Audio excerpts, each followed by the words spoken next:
Hi everyone! So pag-usapan natin yung connection. Napakalaking edge para po sa atin na we know how to connect ourselves with other people.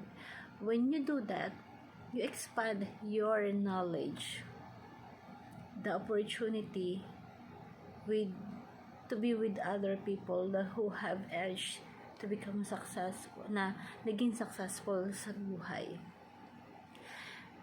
Kasi sila yung mga tao na na-experience na nila, alam na nila, nakita na nila kung paano maging successful. And napaka-powerful that you have this ability to connect yourselves with them. Kasi, eto na binibigay na nila sa iyo yung opportunity na malaman mo kung ano yung the best way and what is the right path that you have to go. And you will never go wrong if you know how to connect with the right people, with the right connection. Kasi, napaka-importante that you have these people around you na ito na yung opportunity kung paano maging sila, kung ano yung ginawa nila, na i-apply mo na lang sa buhay mo. Kaya, don't limit your connection. Just expand your connection.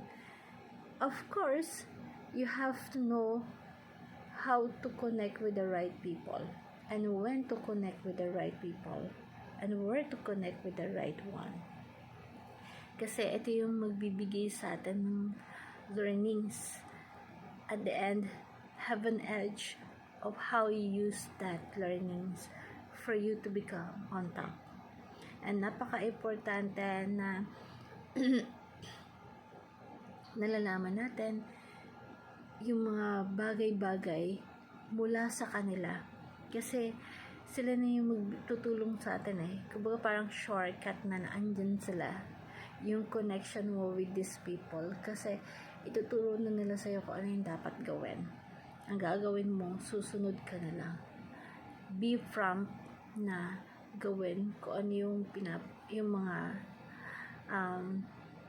experience na nagbigay sa kanila ng edge. Kaya napaka-importante na we know how to connect ourselves, and those people are willing to share the right path kasi alam na nila kung ano yung gagawin, alam na nila kung paano maging successful.